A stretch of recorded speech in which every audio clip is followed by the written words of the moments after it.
buenas tardes. Muchísimas gracias.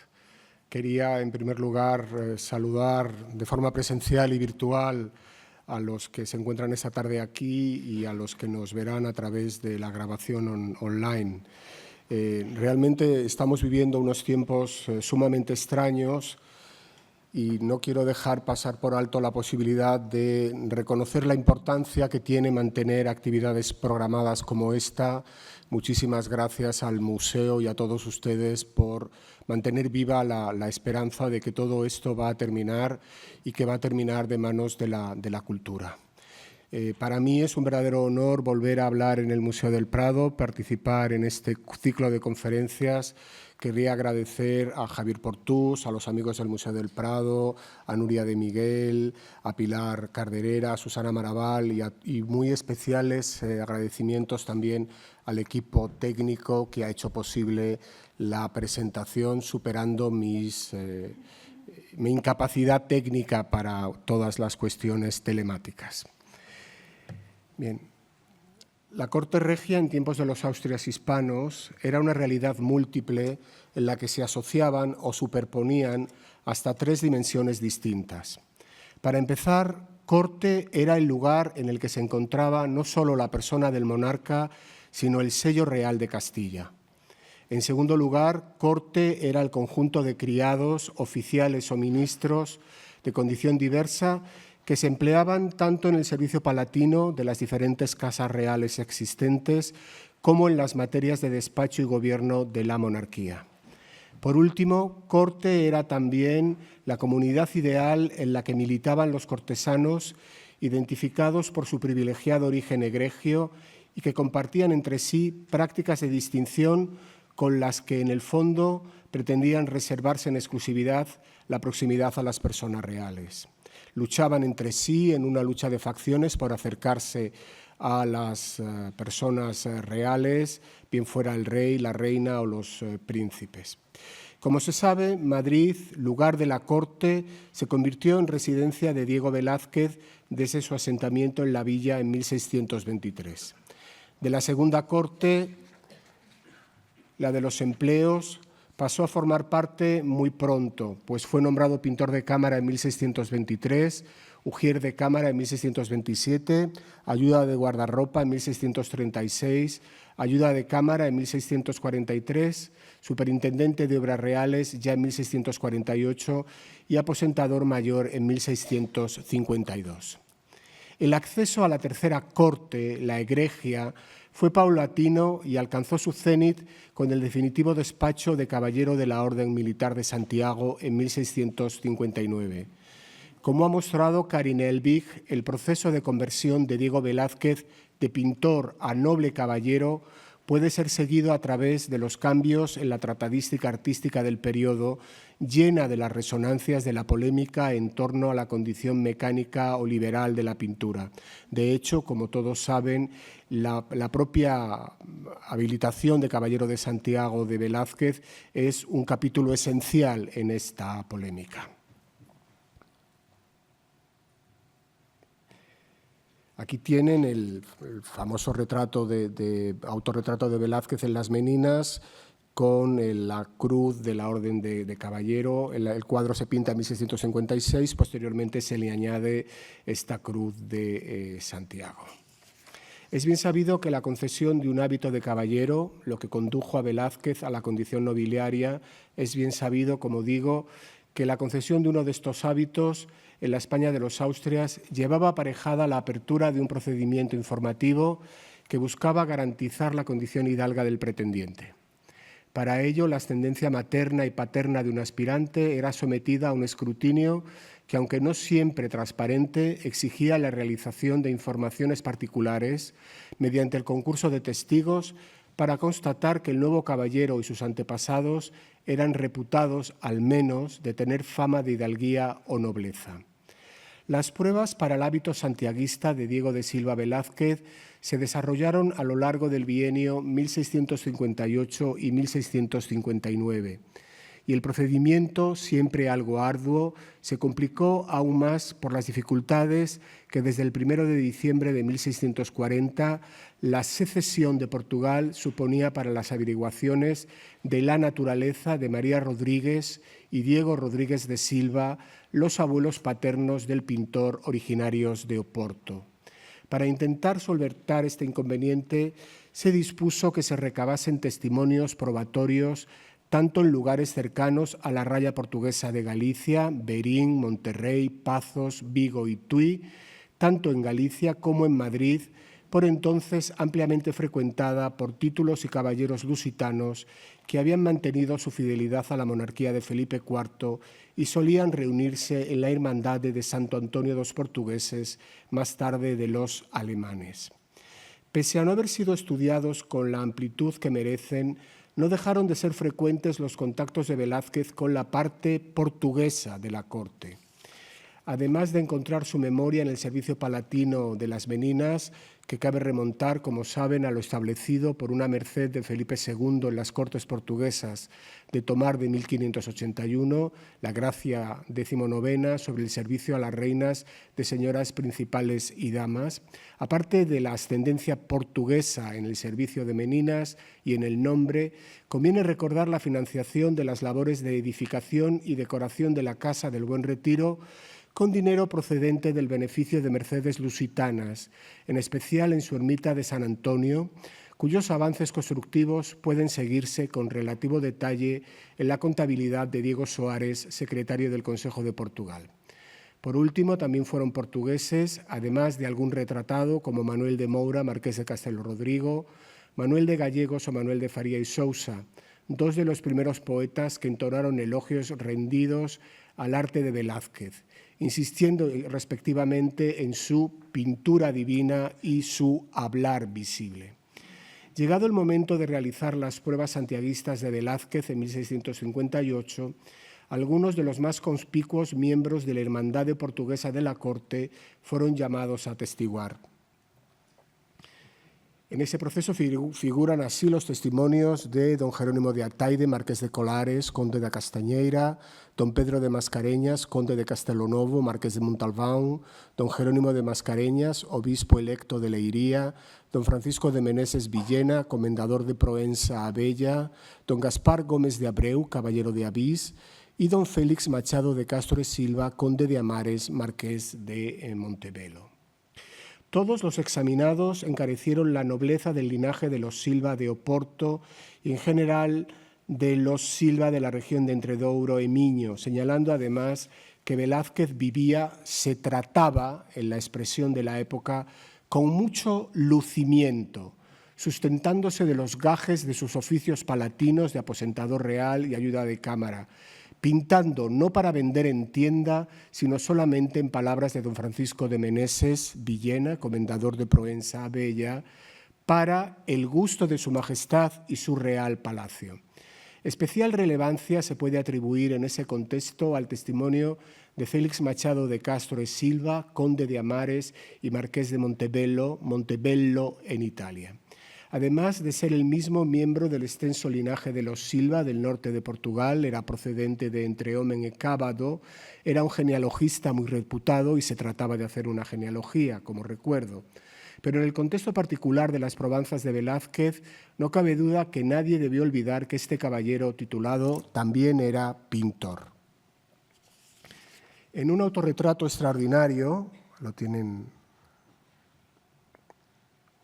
que tienen aquí en la pantalla, que ha sido fechado hacia 1643, el marqués se pinta a sí mismo pintando, valga la redundancia, a Bernarda y a Francisco, dos de sus hijos, haciendo gala de la cruz de la Orden Militar de Cristo, de la que era comendador, aquí la tienen. Era comendador de Saint-Jean de Coucieiro y mostrando con evidente ostentación la paleta, el tiento y los pinceles en una postura muy similar, muy semejante a la que mantiene aquí en el cuadro de las Meninas Velázquez. Algunos portugueses llaman a esta pintura del marqués de Montebello las Meninas de Portugal, quizá con cierta exageración, Pero sin duda es muy interesante ver estas dos pinturas una al lado de la otra con su signo de la Orden de Cristo, de la Orden de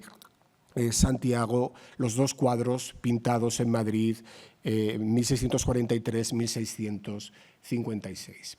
Y don Félix Machado de Castro y Silva, aquí retratado como pintor, no solo fue pintor. El marqués de Montevelo es alabado por Manuel de Faría y Sousa, que también había alabado a Velázquez, porque se ejercitaba con perfección en todas las artes ingeniosas, de forma que siendo generoso, es decir, de noble cuna, son en ti liberales todas las artes, sam en ti liberais todas las artes. Se comprende que en el seno del debate tan velazqueño sobre la liberalidad de la pintura y su condición de arte y no de oficio mecánico, el tratadista Lázaro Díaz del Valle no olvidase al muy noble Félix Machado de Silva como, pueden leer, caballero de universal ingenio en todas las artes de dibujo, pintura y buril, y después de ser grande historiador, genealogista político.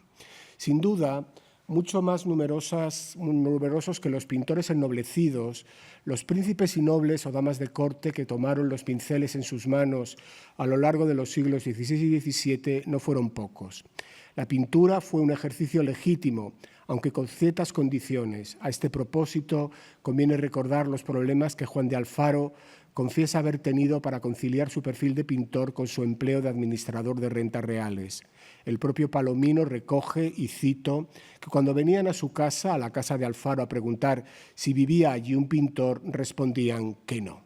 Bien, en cualquier caso, hay un número muy importante de caballeros que se han dedicado a la pintura en la época.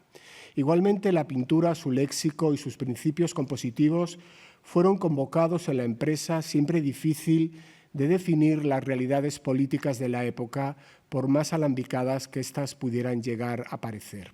Y así, quizá porque, como se recoge en los diálogos de la pintura de 1633 de Vicente Carducho, el propio monarca Felipe IV había pintado con sus reales manos, no debió ser difícil imaginarlo como pintor de su propia monarquía.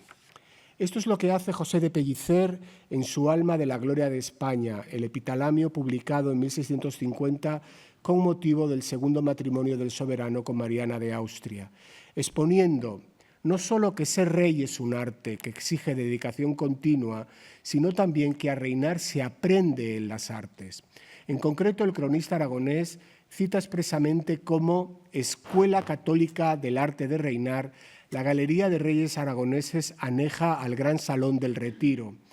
porque contiene, cito, tantos maestros como retratos de los monarcas serenísimos. Se conservan en la colección del museo las copias de los cuadros de Felipe Ariosto que se habían pintado en Zaragoza en tiempos de Felipe II y que se continuaron hasta Felipe IV. Aquí tienen el Felipe IV del Museo del Prado, perteneciente a esta galería del Salón del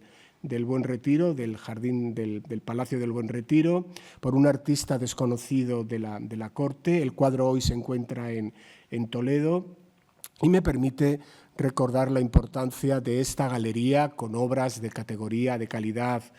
variable para el conjunto de las pinturas del Gran Salón del Retiro. Pero además, como decíamos, el propio rey adoptaría los rasgos de pintor capaz de esbozar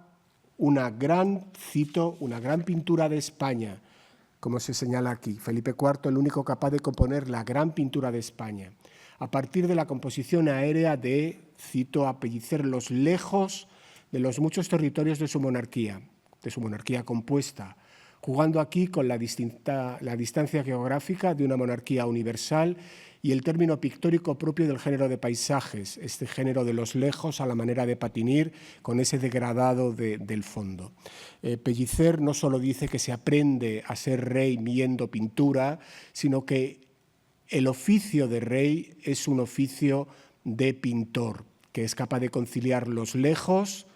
con un diseño, una idea de pintor. Cambiando la escala, también el léxico pictórico fue empleado para determinar en qué consistían la verdadera nobleza y la auténtica cortesanía. Por ejemplo, intentando ayudar a explicar cuál era el principio de la nobleza, Un autor portugués de mediados del siglo XVII, Francisco Luis de Vasconcelos, aseguraba que la valentía de la pintura no está en los colores, está en el dibujo, para concluir que de este modo se debe considerar la nobleza, cuya esencia no consiste en la virtud de los abuelos, sino en la propia virtud. La de los ascendientes son como los colores en la tabla, en la tela, que la hacen más vistosa, pero no le dan valor. La nobleza ideal, en suma, sería la de aquel caballero cortesano que, como un original animado, como un retrato andante, fuese perfecto en todas sus partes, así en lo coloreado como en lo dibujado.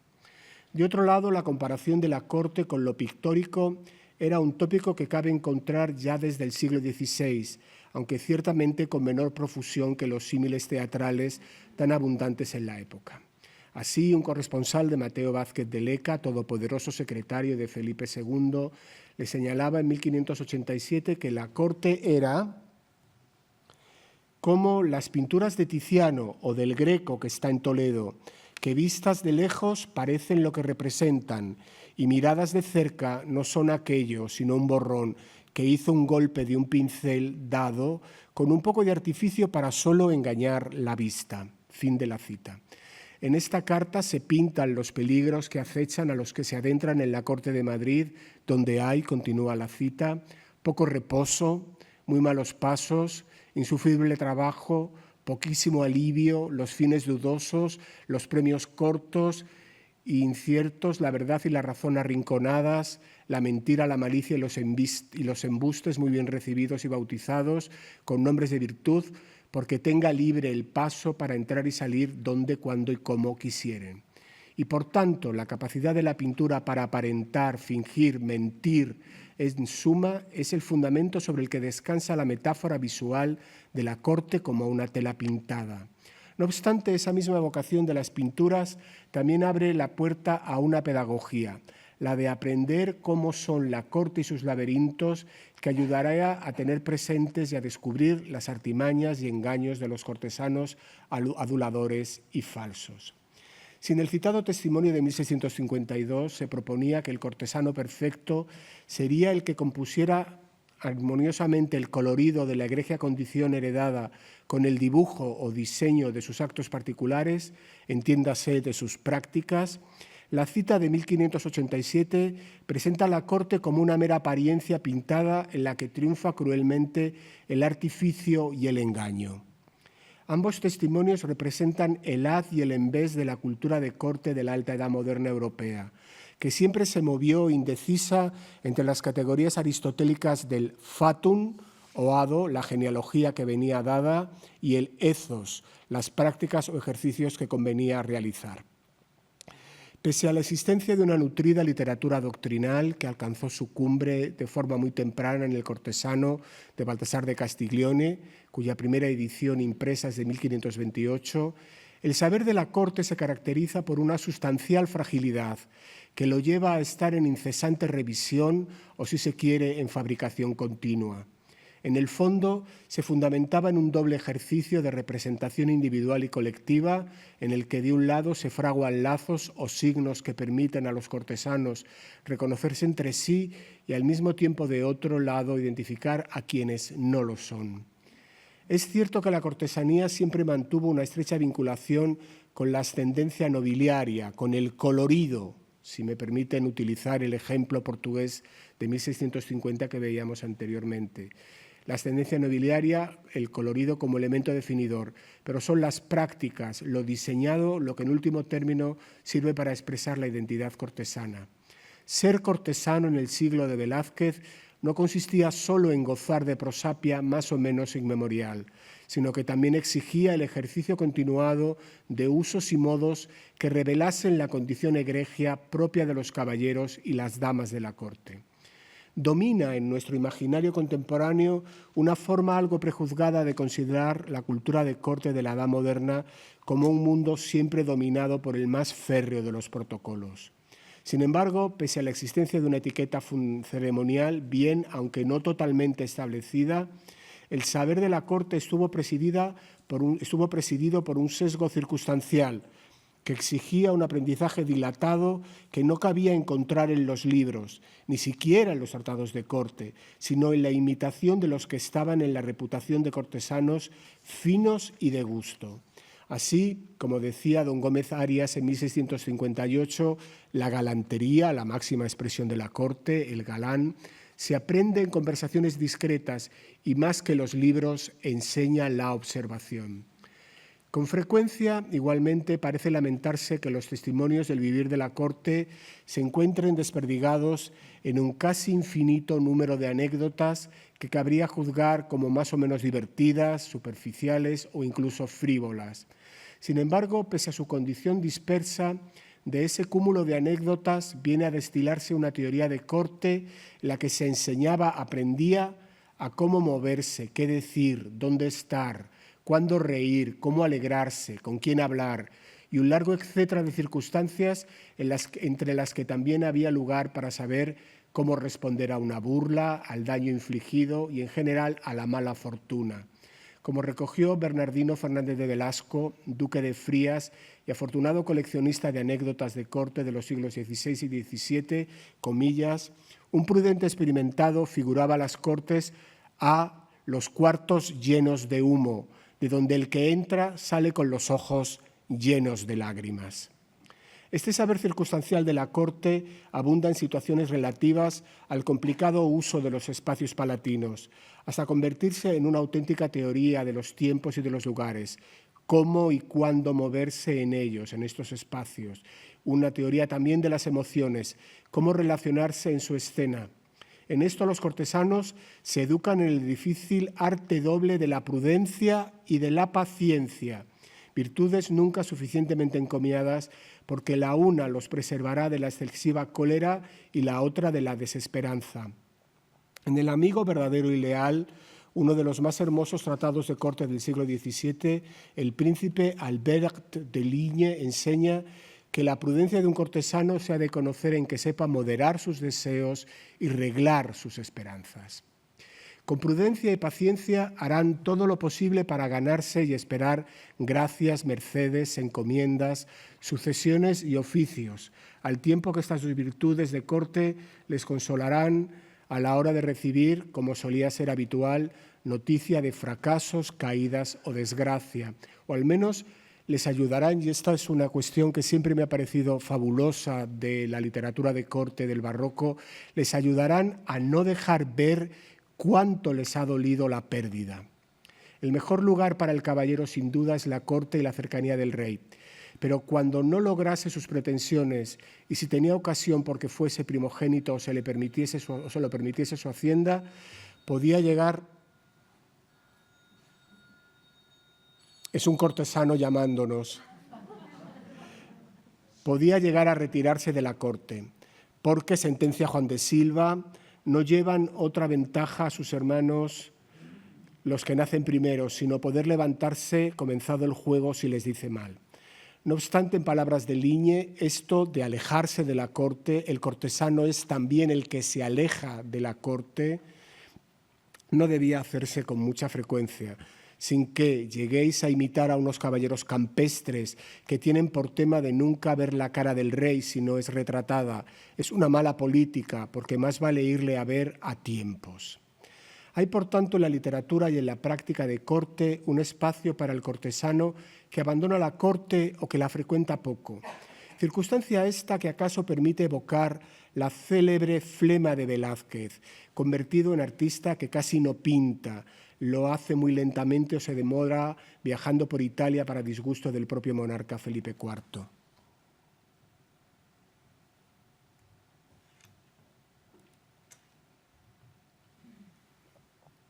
En esto, además de evocar el tópico de la lentitud proclamada por el clásico Zeuxis, quien fue recriminado por la tardanza y flema que gastaba en sus obras, Velázquez flemático como nuevo Zeuxis, se puede recordar que se reconocía la existencia de una flema que no se interpretaba como muestra de pereza, sino como hija de la prudencia, gracias a la que se consiguen los triunfos, se vencen las arduas dificultades, se rinden los más fuertes enemigos, se adquieren las mayores dignidades o al menos ayuda a sufrir mientras espera.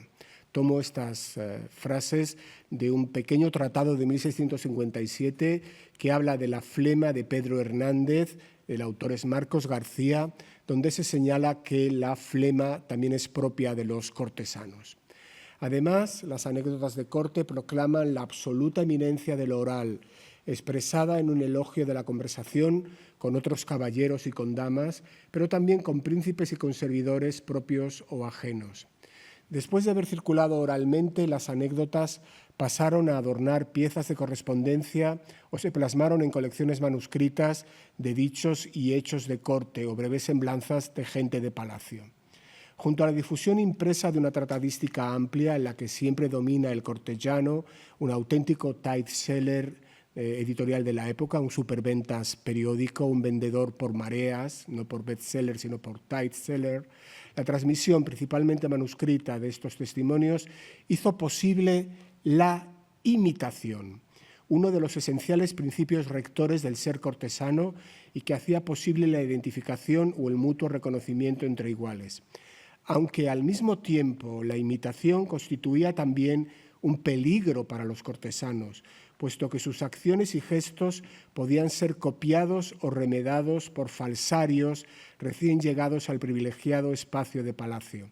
La respuesta, obviamente, pasó por una continuada renovación de los signos de distinción, empezando por el lucimiento exterior. Me gustaría insistir en esta idea. Tenemos un preconcepto del mundo de corte del barroco como un mundo donde todo está establecido. Hay establecido un ceremonial, pero las prácticas cambian continuamente porque lo cortesano se imita y los verdaderos cortesanos reinventan la cortesanía, reinventan la galantería, creando nuevas formas de distinción.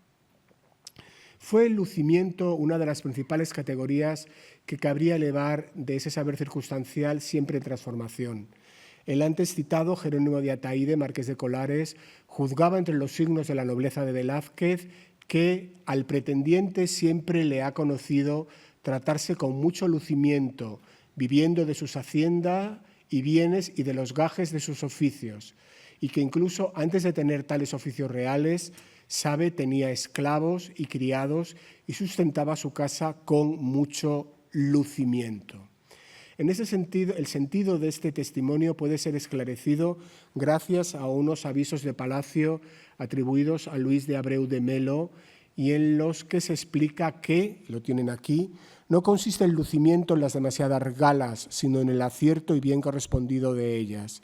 Prodigalizar listones en rosas, cargar los afeites sin correspondencias fuera del límite que permite la gala es ser afeitado, no lucido. Vestir brocados y traer los criados desnudos, tener muchos caballos y criados, estos mal vestidos y aquellos flacos, más es ostentación del desgobierno que ambición del lucimiento. Las galas del Señor han de lucir en los criados, porque las de los criados hacen lucir las del Señor. No consiste el lucimiento en el salto del zapato, en la gloria de la media, en lo corto de la capa, en lo justo del calzón, en la imitación del traje, sino en lo compuesto de él. Así debe el cortesano discreto pulirse con aseo y ajustarse con adorno, uniendo la posibilidad de su trato al de su caudal.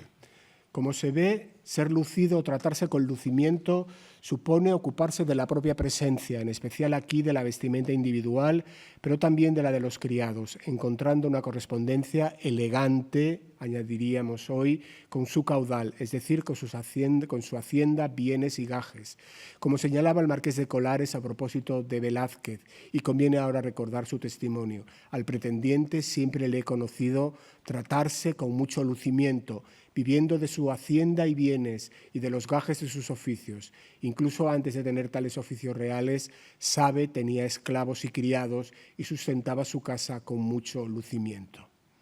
Si el cortesano debía ser paciente, dominando sus emociones y gestos, también había de atender con sumo cuidado a que su arreglo correspondiese con su estado. Es decir, si tenía que disciplinar sus emociones, el cortesano, ya lo decía Walter Benjamin, es un individuo moderno porque disciplina su emoción, también debía controlar cómo se presentaba o cómo era visto. Por ello se entiende que Juan de Silva, conde de Portalegre, una suerte de Castiglione español, se confesara, comillas, amigo de andar al uso, es decir, de vestirse a la moda, en una divertida carta sobre la orden de acortar los cuellos de lechuguilla dictada en 1594. Todo ello, por supuesto, sin que ganara fama u opinión de excesiva curiosidad en su aseo, porque tal cosa, con Abreu de Melo, sería ser afeitado y no lucido. Los cortesanos perfectos, en consecuencia, debían borrar cualquier asomo de afectación en su apariencia externa, tanto en la propia como en la de sus criados y familiares, esforzándose en presentarse de la forma más natural posible, aunque hubiesen pasado tiempo componiéndose para parecerlo, no lejos de lo que en el siglo XIX se convertirá en el dandismo. Les recuerdo este personaje romántico francés que cuentan las crónicas que pasaba media hora despeinándose antes de salir de casa. Es un poco la misma idea, prepararse para estar natural. Y aquí un nuevo punto de conexión entre la idea del perfecto cortesano y la leyenda moderna del artista que se descubre o es descubierto como un pintor perfecto que no es artesano, sino consumado creador en idea de forma absolutamente natural e innata. Como decía el canónigo tlaxcalteca Juan Rodríguez de León en 1638, para defender la libertad de la pintura, esta es un arte liberal, fundada en actos interiores, o sean del entendimiento o se juzguen de la imaginativa. Muy cerca, por lo tanto, este arte liberal al arte de la corte. Conviene en esto volver a los testigos portugueses de las pruebas de Velázquez y hacer hincapié en una interesante declaración sobre la capacidad innata del pintor sevillano. Así, don Francisco de Meneses aseguraba que el dicho oficio no lo aprendió Velázquez poniéndose a estudio con otro pintor, sino que por su ingenio e inclinación se dedicó a este ejercicio y ocupación en que salió insigne, como es notorio, sin haberse examinado en dicho oficio en ningún tiempo. Ni que decir tiene que Velázquez sí aprendió en los talleres de otros pintores, Herrera o Pacheco, en su Sevilla natal, pero en la particular leyenda del cortesano a lo Vasari o Zúcaro a su manera, la perfección del caballero se revelaría por sí sola, aunque de hecho esto exigiese también un aprendizaje y un aprendizaje no corto. En suma, por ser cortesano en tiempos de Velázquez, pasaba por mostrar mediante acciones, gestos o muestras de gusto que se estaba en posesión de una innata condición egregia, sin que se notase que mantenerse en tal opinión exigía una estrategia previa, en ocasiones llena de esfuerzo, y que además siempre tenía que disimularse, no se debía notar. Ni siquiera los que habían vivido siempre en palacio y habían sido criados oyendo dichos y hechos de los cortesanos más reputados tenían garantizado no perder su reputación. Por ello debían ejercitarse disimuladamente para parecer naturales cuando fueran vistos en la escena de la corte y muy especialmente en la del príncipe. Se comprende así que Gaspar de Guzmán, conde duque de Olivares, elaborase en 1624 unas advertencias para su yerno, desde aquel año marqués de Liche y más tarde duque de Medina de las Torres, en la que le recomendaba que, pasando a ejercer como sumiller de corps de Felipe IV, procurase, y cito al conde duque, servir al rey con maña. Esta no se adquiere de golpe, y así, con ir mirando despacio y ensayándoos donde el rey no lo vea, lo vendréis a conseguir. Por otro lado, se conocía como despejo o despejo de palacio, ese desembarazo y falta de encogimiento que era necesario adoptar para moverse y hablar cortesanamente. Me gustaría insistir en este concepto de despejo, desembarazo compuesto, es decir, una presentación que en apariencia es natural y que sin embargo es fruto de una alambicada elaboración, de una alambicada fabricación, o todo lo contrario, una presentación rígida en la que de pronto hay un rasgo que parece absolutamente natural. Eso sería el llamado despejo de palacio. Si don Ramiro Pérez de Guzmán, el duque de Medina de las Torres, debía ensayarse para poder asistir ágilmente al monarca en su cámara, el común de los cortesanos, caballeros y damas, no dudaban en hacer sacrificios para poder tener el talle alto y dispuesto, propio de lo que entonces se calificaba como, cito, pino de oro, que era el canon de la belleza masculina o femenina para la época. Aunque, por supuesto, no todos los cortesanos eran agraciados, sí que existía la convención de que, comillas, de ordinario a un corazón grande acompaña buena presencia. Por ello, don Luis de Zapata anotó en su miscelánea este texto sobre el que llamo su atención. No cené, dice el cortesano, en más de 10 años, sino comía al día solo una vez. Nunca bebí antes ni después vino, con lo que se engorda mucho. No comí en grandísimo tiempo cocido.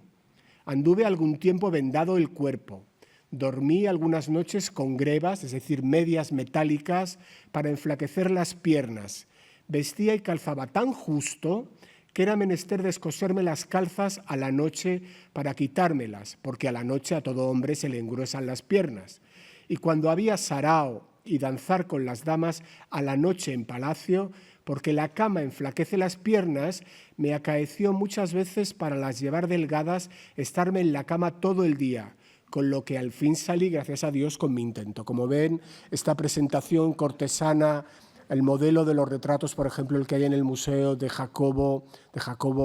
Estuardo, con esas piernas tan complicadas, vamos a llamarle así, por debajo de los greguescos, con unas canillas muy finas y unos muslos gruesos, no son piernas naturales, son fruto de la domesticación del cuerpo del cortesano, de la disciplina del cuerpo del cortesano. En el caso de las damas, la buscada palidez del rostro les llevaba a comer pellas, piezas de barro o incluso velas, poniendo en peligro su salud en ocasiones con resultados fatales. Así, en febrero de 1618, la corte de Felipe III se vio sobresaltada por la noticia de la muerte repentina de Madame Rose de Cardaillac-la-Capelle, una de las damas que la princesa Isabel de Borbón había traído consigo de Francia, asegurándose que le procedió la enfermedad de que comía algunos pedazos de velas de cera. Todo esto para estar pálidas, para ser blancas. Por su parte, Madame d'Aulnoy relata en su célebre viaje de España, a finales del reinado de Felipe IV, pero publicado en 1690, la fascinación que le provocó ver el particular modo de andar de las damas españolas. La viajera francesa refiere, lo vamos a ver ahora, que las damas cuando caminan parece que vuelan. En 100 años que nosotros no podríamos aprender esta manera de caminar. Apoyan sus codos contra su cuerpo y van sin levantar los pies como si se deslizasen. Tienen aquí el texto de Madame d'Aulnoy en la versión francesa. Se comprenderá entonces el efecto que el color y la lentitud de la niña Eugenia Martínez Vallejo, pintada por Carreño de Miranda, la tienen aquí, podía provocar al desplazarse pesadamente por los espacios de palacio. Al lado tienen la figura de Inés de Zúñiga, también por Juan Carreño, que nos imaginamos moviéndose como estas patinadoras, damas patinadoras, en ese movimiento tan artificial por palacio. La gracilidad adoptada por las damas, que con Madame d'Aulnoy se diría que patinan al andar, se incrementaría aún más al enfrentarse a la mole de la pequeña. Lo mismo podemos decir de este famoso cuadro de Velázquez, Baltasar Carlos con un enano en el Museo de Boston, un cuadro que me hace recordar la necesidad de estudiar bien por qué se pintan a los personajes reales con sabandijas de palacio, con estos seres tan tristes y tan maravillosos seres de la corte, de la cohorte real en torno a los Austrias españoles. Desproporcionado pendant, el pequeño al lado de Baltasar Carlos, que hace brillar las calidades del príncipe, como la niña Eugenia hacía brillar a las damas de palacio. En una cita que tienen aquí, las sombras hacen sobresalir más la tinta y los coloridos diversos de la pintura. Así, lo disforme de estas formas imperfectas es causa que resplandezcan más las formas de toda perfección. Andrés de Villamanrique, Singularidad histórica, la más peregrina de 1675. Como proponía Luis de Abreu y de Melo, el lucimiento era el resultado de lo que cabría calificar de un arreglo descompuesto, en el que sale a relucir el ideal de la sprezzatura, expuesto por Castiglione ya a comienzos del siglo XVI y que terminaba en la disimulación, primero física y emocional, luego también moral e incluso política. Sin embargo, el caballero de corte no debía ser desdeñoso ni demasiado distante, puesto que la excesiva gravedad también debía ser disimulada con algún rasgo de humor o en general de galantería. Muestra también de su desembarazado, aunque ya sabemos que fabricado, despejo. Como hemos mencionado, la invención de nuevas formas de distinción pretendía limitar los efectos de los que imitaban ademanes, gestos o prendas caballerescas. En cualquier caso, los remedadores podían arrostrar graves consecuencias, como le sucedió al comediante de opinión Íñigo de Velasco, comediante de opinión famoso, cómico, que murió degollado en Valencia en plena calle en 1643 porque, olvidado de la infamia de su oficio, galanteaba con el despejo que pudiera cualquier caballero. Parece que esto molestó a los caballeros de Valencia y enviaron a un matachín que lo remató en plena calle. Al año siguiente, en 1644, la corte madrileña se vio sobresaltada por las noticias que hablaban de la presencia en la villa de un joven que terminó siendo detenido por embustero y que se hacía llamar don Alonso de Padilla, por otro nombre Diego Ventura, por otro nombre don Carlos de Austria y Borbón, por otro nombre el paje de la Virgen. Aunque algunos lo tuvieron por loco y acabó siendo llevado al toledano hospital del Nuncio, otros fueron a verlo por curiosidad a casa del alguacil de corte donde estaba preso. Allí se encontraron a un joven que les, y cito la fuente, habla poco y medido. Parece que era precisamente esa manera de hablar la que abría la posibilidad de que fuera verdad lo que pretendía este embustero, ser hijo del infante don Carlos de Austria, hermano menor de Felipe IV, que había fallecido en 1632. El cronista José de Pellicer, en cuyos avisos se cuenta el caso, confiesa que fue a verlo, apuntando, cito, que es un mozo que el semblante muestra blanco de hasta 25 años, un ojo de plata que tiene menos blanco, rojo, pelo castaño y barba rubia. Pero además apunta Pellicer que vestía traje decente y las acciones todas afectando majestad, para concluir que con una nueva referencia a que habla espacioso y grave, sin olvidar que era la postura de golilla, capa y sombrero, todo a lo de palacio. Como cabe imaginarse, en la corte de los Austrias no era infrecuente este tipo de sucesos relacionados con algún nacimiento oculto. Años más tarde también corrió la especie de que el eclesiástico Juan Antonio Lope de la Casa era hijo del infante don Carlos de Austria, si no lo era del mismo rey Felipe III. Sin embargo, merece la pena hacer hincapié en los rasgos que animaban a algunos a creer en 1644 que Diego Ventura podría ser hijo del infante, dado que revelan las posibilidades de imitación en cuanto a indumentaria y actitudes a lo de palacio, demostrando que el falsario conocía bien los usos de la corte. La descripción hecha por Pellicer de este pobre embustero, uno de cuyos nombres uniría nada menos que al infante y a la reina Isabel de Borbón en un peligroso don Carlos de Austria y Borbón, puede contrastarse con el retrato de don Carlos de Austria, uno de los más impresionantes trabajos salidos del genio de Diego Velázquez que atesora el Museo Nacional del Prado. Este cuadro me gustaría dedicar el final de la presentación a su recorrido más detallado. Creo que es un extraordinario cuadro que se puede leer desde la perspectiva de la cultura de corte en el siglo de oro, en don Carlos como un galán. Y llamo la atención sobre la necesidad de recuperar la figura de don Carlos de Austria. Ojalá lo haga pronto Santiago Martínez, el mayor especialista actual en don Carlos de Austria, que me ha ayudado enormemente en la preparación de estas páginas. Considerada una de las obras cumbres del periodo anterior al primero de los viajes a Italia de Velázquez, la crítica artística le ha dedicado una más que merecida atención. Para los historiadores, en cambio, esta magnífica pintura constituye todavía una invitación, sino un reto a resolver el enigma que envuelve a este retrato de corte, de quien, pese a su importancia como hermano menor de Felipe IV, sigue siendo poco conocido. No es de extrañar por ello que John Eliot califique al infante de silenciosa y enigmática figura, Santiago Martínez, uno de sus mejores conocedores actuales, señala que su prematura muerte en 1632 y lo reservado de su carácter serían responsables de la escasa atención recibida por don Carlos si se compara con la prestada a su otro hermano, el cardenal Infante. Cuando Velázquez lo retrató hacia 1626 o 1627, don Carlos de Austria gozaba de una enorme preeminencia en la corte, pues como segundogénito varón de Felipe III, ocupaba entonces un lugar principal en la línea hereditaria al trono, una condición que no perdió hasta que el nacimiento del príncipe Baltasar Carlos en 1629 garantizó por entonces la sucesión de la pareja real. En 1626 acompañó a su hermano a la crucial Jornada Real de Aragón, que se prolongó de enero a mayo y que llevó a Felipe, siempre seguido por Carlos, a Zaragoza y a Barcelona. Al año siguiente, 1627, la grave enfermedad que puso en riesgo la vida del rey, encontrándose la reina encinta, hizo que las miradas de todos los observadores de la corte se dirigiesen hacia él aún con más intensidad. Es por este bienio 26-27 cuando Velázquez habría pintado este extraordinario retrato. Casi siempre pendiente de herencias complicadas, la dinastía Habsburgo en España vivió una circunstancia extraordinaria a comienzos del siglo XVII. La existencia de dos jóvenes hermanos varones del monarca, Carlos y Fernando de Austria.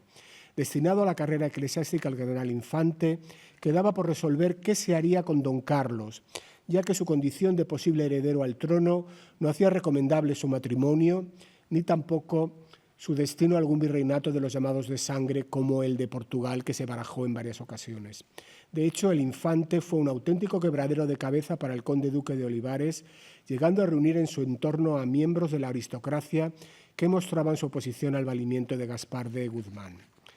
Olivares, en su famosa definición de nobleza, incluye a los infantes dentro de la nobleza. La nobleza se compone de infantes grandes, señores, caballeros e hidalgos. Siempre junto a su hermano, formando una pareja que en 1622 Juan de Vera y Zúñiga calificó de Castor y Polus redivivos, los tienen aquí, Castor y Polus redivivos. Felipe y Carlos volvieron a Barcelona en 1632, recibiendo el infante allí el título de Príncipe de la Mar con el bastón de generalato. Desde muy pronto, entre las esperanzas depositadas en el infante, estaba la de, como aseguraba Vera y Zúñiga, se convirtiese en el valiente, el campeón de la monarquía, llegando incluso a comparársele con don Juan de Austria, aunque póstumamente, y pudiendo aureolarse con el tono mesiánico, y esto es interesante, de que él iba a ser el definitivo liberador de Jerusalén. El fallecimiento del infante al regresar a Madrid en 1632 dejó interrumpida esa carrera de servicio de lejos a la monarquía como virrey o como militar que apenas se había iniciado como pensionario del priorato de San Juan. Apenas una semana después de que muriese en julio de 1632, el cardenal infante don Fernando remitía una carta desde Barcelona al rey a propósito del fallecimiento de su común hermano. Con indudable emoción, porque los reyes también se emocionan, el héroe de Nördlingen le escribía: «Ha sido voluntad de Dios llevarse a Carlos. Mi mayor dolor es juzgar con la soledad que vuestra majestad habrá quedado y la ternura que habrá tenido viéndole morir tan de cerca». Un pliego poético incluía un romance que comenzaba «Adiós, amado señor», en despedimiento del infante, y que alguna versión pone en boca del propio Felipe IV despidiendo a su hermano. Unidos íntimamente, y aquí hay una figura que me parece maravillosa, como el cerebro y la mano, de nuevo Vera y Zúñiga, en esta hermandad de Castor y Polus, Felipe IV ordenaba para que ejecutase don Carlos, obediente hasta la sumisión. Pretextando que su conocida reserva nacía no de un defecto natural, como se ha afirmado, sino que era el resultado de la prudencia, José de Pellicer afirmaba que solo tú, Carlos, te conociste de cerca, que acá desde lejos te conjeturamos todos. Fue la prudencia lo que lo hizo tan advertido para sondar la altura inmensa del piélago intratable de Palacio, donde el más poderoso es el que debe andar más prevenido. Como ven, en la época se trataba a don Carlos como cortesano perfecto. El cronista aragonés Pellicer fue solo uno de los ingenios llamados a entonar elegías a la muerte de este infante tan poco conocido. También lo hicieron, entre otros, Calderón de la Barca, Francisco de Quevedo, Gabriel Boucángel o Juan Rodríguez de León, en este caso en la Nueva España.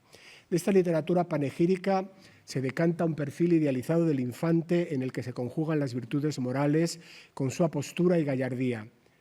físicas, características de la corte. Unos y otros alaban su brío, gallardía o lo proporcionado de su talle, reiterándose que poseía una gravedad que sabe revestirse de agrado, gravedad y agrado, típico par pendant de la corte, o que era hermoso de rostro y humilde en gesto, como se lee en su elogio fúnebre salido de la pluma del maurista, de Marqués de Castelo Rodrigo, Juan de Cantañazor. Aunque se afanen, sin embargo, no pueden ignorar la cortedad y el embarazo que ante todo en el hablar parece haberle turbado especialmente, como señala el propio conde duque en unos advertimientos para el infante que compuso en 1624. En cambio, las relaciones sobre su participación en actos de corte, de las jornadas reales y procesiones a los juegos de caña y recepción de príncipes como Carlos Estuardo o como el plenipotenciario papal Francisco Barberini, lo presentan como un elegante jinete o un cortesano cumplido, apareciendo en escena en el hábito esteso del rey, comiendo con el mismo traje que el rey, comiendo a la misma mesa que éste delante de algunos curiosos visitantes, o siempre junto a su hermano, mostrándose, y aquí de nuevo una categoría de corte como las que hemos visto antes, bizarros con gravedad y graves con bizarría. José de Pellicer, en suma, lo retrata con un perfecto color de rostro, con doradas guedejas, donde lo crespo era decente, bien visto lo rubio y de hermosa boca, con el característico belfo de la Casa de Austria. Si se dan cuenta, las características que había adoptado Diego Ventura, la imitación de Diego Ventura, son relativamente cercanas a estas. Hay para mí un misterio, me he pasado bastantes minutos mirando esta idea del ojo de plata de Diego Ventura, un ojo más oscuro, y he engrandado la figura para ver el ojo del infante sin ningún resultado. No sabemos si tenía un ojo herido o el arte de Velázquez que todo lo mejora. Volvamos ahora con esa descripción al retrato velazqueño. La guía del propio museo señala que el pintor demuestra cómo se puede alcanzar la mayor elegancia utilizando sabiamente unos pocos medios pictóricos y rehuyendo los alardes y las estridencias. Don Carlos, fin de la cita, luce un cuello nuevo de colilla blanca y llana sin ningún aderezo de invención, como era perceptivo desde 1623, cuando el 11 de febrero se publicaron los capítulos de reformación que prohibían el uso de cuellos con puntas deshilados, guarnidos o coloreados. Del cumplimiento de la norma, que se extendía también al uso de los puños blancos de 3 anchos, dio ejemplo el propio monarca, quien no solo como buen legislador hizo la ley, sino que ejemplarmente la cumple, habiendo puesto balona con el serenísimo infante don Carlos. Aquí tienen Felipe IV y el infante don Carlos, cerebro y mano, con la misma disposición en el traje, con la balona de 1623. Sin duda, la elegancia del retrato es encomiada generalmente por la crítica, rendida ante la maestría del pintor que continúa la guía, juega con detalles aparentemente insignificantes, pero que otorgan al retrato una distinción sin par, como la mano derecha que sostiene el amplio sombrero o sobre todo la mano izquierda que apenas sujeta un prodigioso guante. Aquí lo tienen. Qué distinto a nuestros guantes. No me atrevo a tenerlo así. Jacinto Octavio Picón señala en 1899 que los artistas se referían a este cuadro precisamente así, como el del guante. Y sobre este prodigioso guante velazqueño llamó la atención Eugenio d'Ors, quien en sus 3 horas en el Museo del Prado confiesa que se ha extasiado ante la aristocracia, la raza exquisita de la mano que negligentemente sostiene el meñique del guante. Es difícil desentrañar el sentido último de ese guante. Evidentemente no guarda relación con la particular semiología del hampa. Si creemos a Carlos García en 1619, cito, los salteadores llevan siempre un guante colgando asido por un dedo, pero entiendo que esto no se puede aplicar al cuadro de Velázquez. Algunos testimonios de la época pueden ser de ayuda para entender mejor el complicado lenguaje de los guantes en la corte del siglo de oro, más allá del que se arroja al suelo en señal de desafío. Por ejemplo, en diciembre de 1640 y en la Lisboa recién restaurada del duque de Braganza, Miguel de Meneses y de Noroña, duque de Camiña, en una gran ceremonia de palacio, Cito: «Es de advertir que al ir a jurarle a don Juan IV llevaba los guantes puestos y el rey, porque quería tomarle la mano, reparó en ellos y le dijo que se los quitase. Quitóselos y los arrojó en el suelo y se fue dejándolos allí. Esto fue y es público aquí». Para los leales a Felipe IV, el gesto fue considerado una prueba de lealtad, arrojar los guantes al suelo. Para los restauradores portugueses, un signo de traición, terminando Camiña, como quizás sepan, por ser sentenciado a muerte en agosto de 1641, apenas 9 meses después de haber arrojado el guante al suelo o de haber querido saludar al monarca con guantes. Sin conclusiones tan terribles, en el deleite de la discreción del duque de Frías se recoge que hizo a su majestad Felipe II ante su majestad Felipe II largo razonamiento un caballero. Oyóle benigno y respondió: «Volved mañana y resolveré lo conveniente a vuestra propuesta, pero os advierto que vengáis sin guantes», corrigiéndole tener calzado el de la mano izquierda. Del mismo modo, en el Tesoro de Covarrubias encontramos enguantado el que entra con guantes a donde se le ha de tener a descortesía. El que sirve no los ha de tener los guantes delante de su señor, ni vasallo sea quien fuere delante del rey. Estos testimonios permiten asegurar que la mano desenguantada podría ser considerada un signo de cortesía y de servicio. Pero por desgracia no sabemos dónde estaba colocado el cuadro del infante don Carlos, si estaba colocado delante o al lado de un cuadro de Felipe IV, no lo podemos saber, o al menos yo no lo he llegado a averiguar. Aunque claro está, no explican el elegantísimo gesto de sujetar el guante apenas por un dedo. Sin saber si tal disposición fue decisión del pintor o del modelo, podría decirse que se trata de una muestra de galantería, en la que la particular manera de portar el guante supone una señal de desembarazo que no desdice el lucimiento general del infante, quien, según recoge Rodríguez de León, estaría en opinión de templar la gravedad con la llaneza, es decir, como el mejor de los galanes. Como galán es precisamente como lo retrata el poeta Manuel de Faria y Sousa en el soneto titulado Al infante don Carlos, por galán y por poeta igualmente, describiéndolo así en este poema que tienen aquí. Los ojos,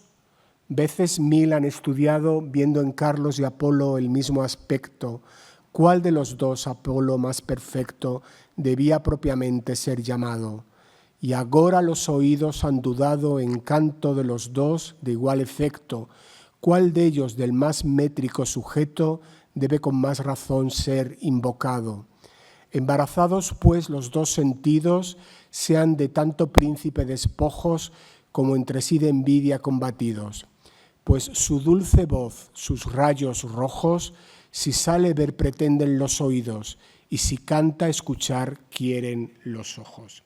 Además de su condición de galán, Faria y Sousa presenta a don Carlos, quien también fue pintor, añadimos nosotros, como un poeta métrico sujeto. Y en efecto el infante compuso algunas poesías, entre las que destaca su soneto a Nardo, que comienza «O rompa ya el silencio el dolor mío», y del que se ocupó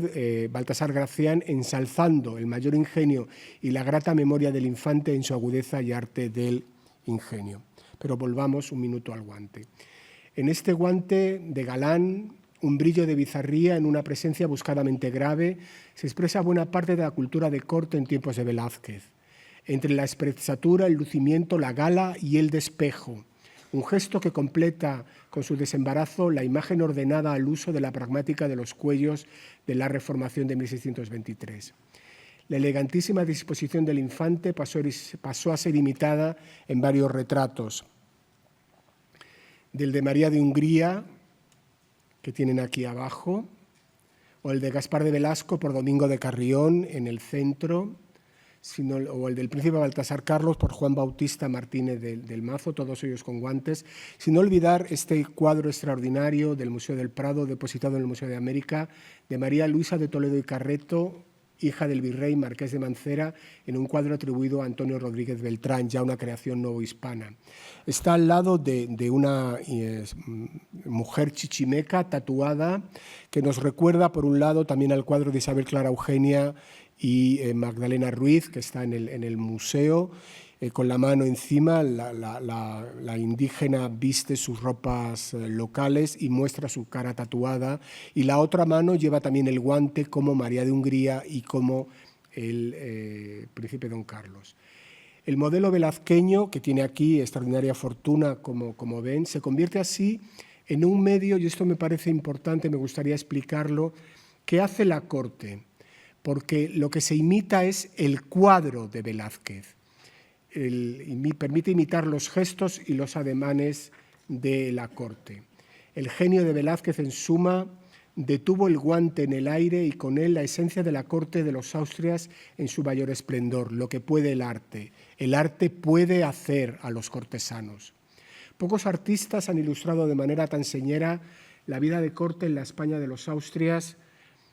como Diego Velázquez. Sin duda alguna, sus retratos de reyes, ministros, soldados y letrados, pero también de la extraordinaria gente de placer, se encuentran entre los mejores testimonios de la vida que animó los espacios áuricos de los Austrias. Pero Velázquez, lo hemos visto, no solo pintó para la corte, sino que también la vivió. En ella desempeñó oficios palatinos o se movió entre facciones y patronos para mantenerse en el favor real o, antes de haberlo conseguido, para promover su carrera como joven pintor llegado de Sevilla.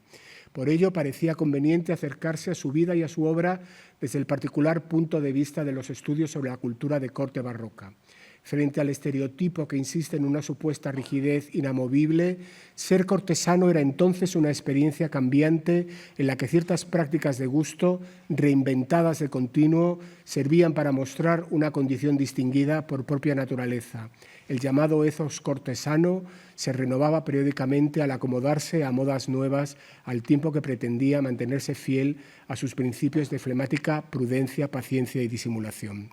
Velázquez vivió en las tres cortes, la corte como lugar, la corte como servicio y la corte del origen egregio. El arte lo hizo cortesano y él terminó haciendo a los demás entrar también en la corte. Gracias.